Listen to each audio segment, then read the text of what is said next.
Há quanto tempo você tem esperado que aquela promessa que Deus te fez, ou aquelas promessas que Deus te fez, se cumpram na sua vida? Sim, todos nós temos promessa, isso é inquestionável. Sejam as promessas que estão na Bíblia, ou aquelas que Deus vai nos entregando, vai nos fazendo durante a nossa caminhada cristã. Mas a minha pergunta nesse vídeo é: o que você tem feito esperando essas promessas? O que você tem feito enquanto está esperando o cumprimento dessas promessas? Nós sabemos que existem profetas e profetas.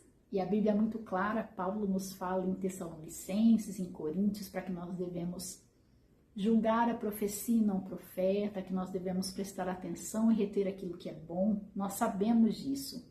Mas como nós podemos nos preparar para essas promessas que nós temos certeza que foi Deus quem fez? É sobre isso o vídeo de hoje. Então, se você já está curioso para entender sobre o que eu vou falar, já vai deixando sua curtida.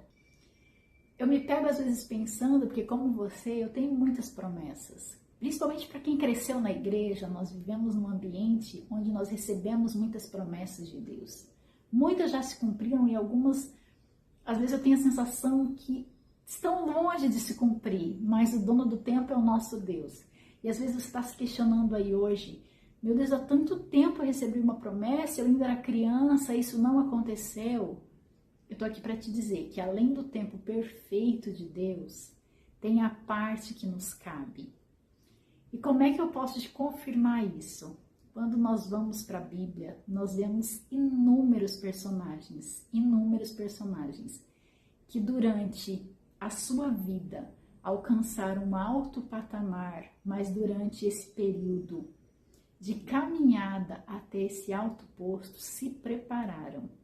Por exemplo, quando nós olhamos a história de Davi, Davi cuidava de ovelhas, a vida dele era no campo. De repente, quando ele abate o gigante, Golias, ele é levado para o palácio. Nesse momento de convivência com Saul, de viver dentro do palácio, Davi teve a oportunidade, experimentou o que é uma vida no palácio. Davi se torna líder do exército, chefe do exército. A partir daí, Davi começa a ter experiência com armas, com guerra, com estratégias de guerra, até ele chegar ao mais alto posto, que era ser rei. Quando nós olhamos para a história de José, quando Jacó diz para José ir lá e observar os irmãos no campo, a integridade, a lealdade de José, aquela que ele leva para o Egito, começou em casa. Ele ia no campo observar os irmãos e trazia o relatório para o pai. Isso não era uma fofoca, ele era obediente ao que o pai havia lhe instruído. Quando José é vendido, ele passa por alguns lugares específicos dentro do Egito. Ele vai para a prisão, ele vai para a casa de Potifar, até ele chegar ao nível mais alto, que era de governador do Egito. Em todos esses lugares, ele adquiriu experiência, foi um preparo para o posto que ele ia ocupar. E o último exemplo que eu quero te trazer é de Esther. Esther foi levada com algumas outras jovens para o rei Assuero, para fazer parte da corte do rei. Só que Esther não tinha liberdade para chegar diante do rei. Ela fazia parte de um grupo de mulheres que serviam ao rei apenas quando eram chamadas. Durante esse período de convivência, de permanência no palácio, Esther foi se moldando a ser rainha, até o momento exato que a Bíblia fala que ela teve a oportunidade de chegar ao rei e fazer um pedido que mudou toda a história do povo dela, do povo de Israel. E aquele versículo é muito específico, a Bíblia fala que Esther se vestiu de rainha. Como assim se vestiu? Se ela já estava moldada com vestes, como a gente pode dizer, fisicamente ela já estava transformada em rainha. Quando a Bíblia fala que ela se vestiu de rainha, ela assumiu o comportamento de rainha, então foi a presença do rei, fez o pedido que ela deveria fazer e salvou todo o povo. Você encontra toda essa história no livro de Esther. Esses exemplos que eu te trouxe até agora são muito pequenos diante da infinidade que a Bíblia tem. Todos os personagens da Bíblia passaram por um período de preparo. Então, às vezes você está se questionando: meu Deus, quando a promessa vai se cumprir? Quando eu vou ter materializado aquilo que o Senhor me prometeu lá atrás, na minha infância, 10 anos a 15 anos? Calma, é tempo de preparo. Tempo de espera é tempo de preparo. Se você chegou até esse ponto do vídeo, essa é a frase mais importante que eu quero que você grave. Tempo de espera é tempo de preparo. Deus te prometeu, Ele vai cumprir. Ele não precisa da sua ajuda, Ele não precisa da sua autorização, Ele prometeu, Ele vai cumprir. O que cabe a nós é nos prepararmos. Ai, como eu me preparo? Qual é o chamado que você tem? Qual foi a profecia que te fizeram? Qual foi o sonho revelador que você teve? Qual é a revelação que Deus te deu a respeito do seu futuro? O que você precisa fazer não é para ajudar Deus a cumprir a promessa, mas qual é o seu papel dentro dessa promessa? Ah, o meu sonho é ser um missionário fora do Brasil, em outras nações. Ok, o que você tem feito até agora para estar mais próximo do cumprimento desse seu sonho, dessa promessa? Você sabe falar outros idiomas? Você tem alguma profissão que pode ser ponte, que pode te ajudar mesmo no campo missionário? Sempre algo que nós podemos fazer. Se você quer ser um professor, se você quer ser advogado, se você quer ser um contador, não importa qual seja a profissão ou o trabalho que você queira desenvolver. Às vezes você está focando só na promessa ou na profecia que você recebeu, mas tem uma parte que cabe a nós nesse processo. Eu preciso fazer aquilo que me cabe. É muito duro isso que eu vou dizer, mas é uma realidade. E isso serve para a nossa vida cristã como em tudo na nossa vida. Você não vai ter êxito naquilo que você sonha em fazer ou sonha em realizar se você não estiver preparado.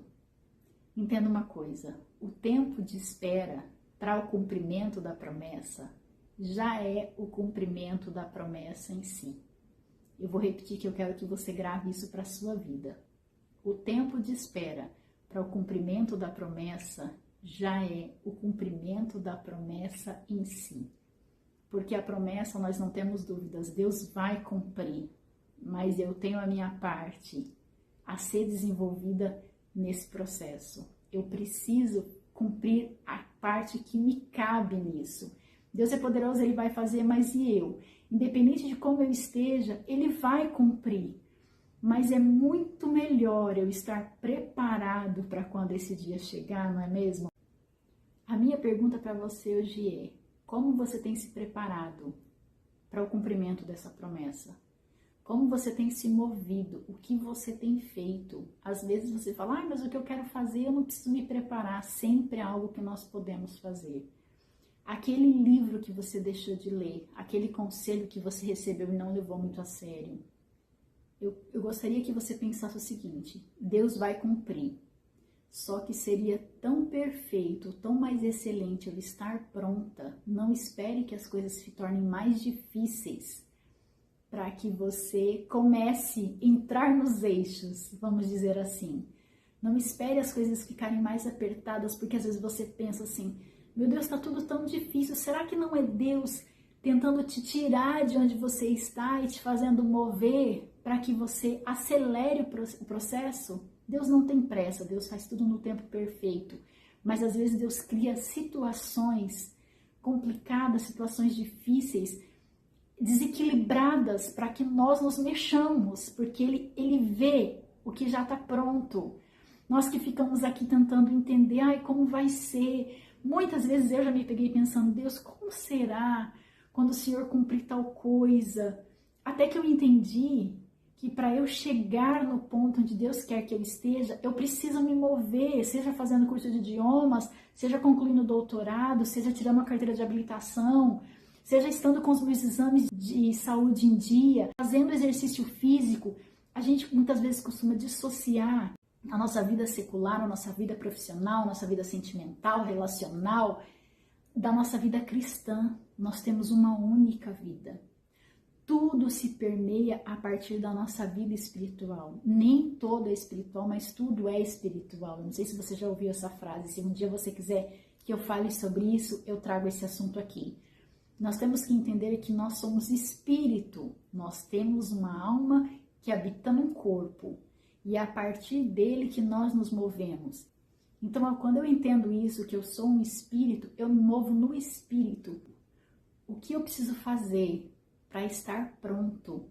Não para acelerar o processo que Deus tem para realizar. Como é que o que eu posso fazer para estar pronto?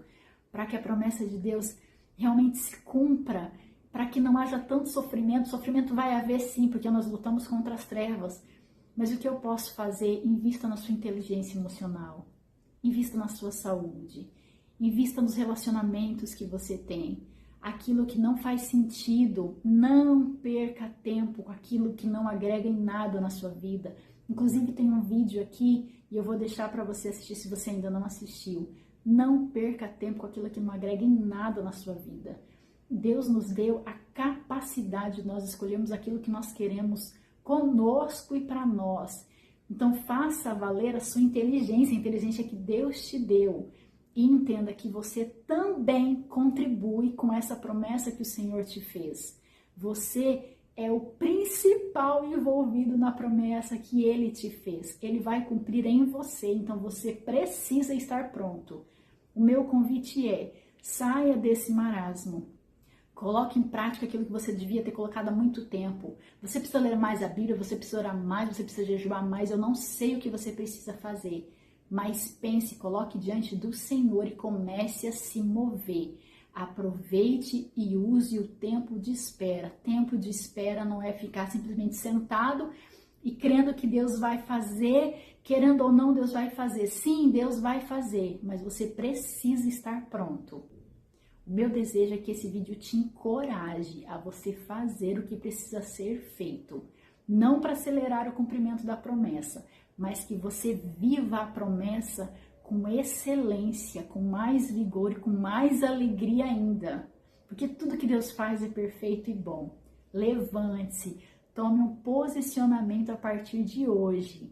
E lembre-se, o tempo de espera do cumprimento da promessa já é o cumprimento da promessa em si.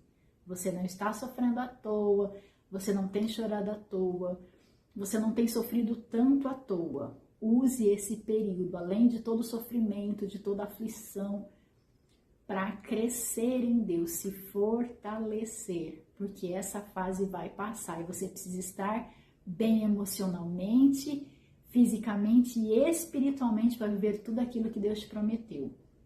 Eu espero que você tenha gostado desse vídeo.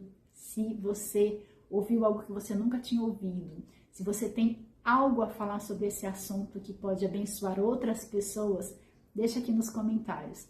Se você não é inscrito, se inscreve, não custa nada. E deixa aquele like para o YouTube entender que esse conteúdo é relevante para outras pessoas.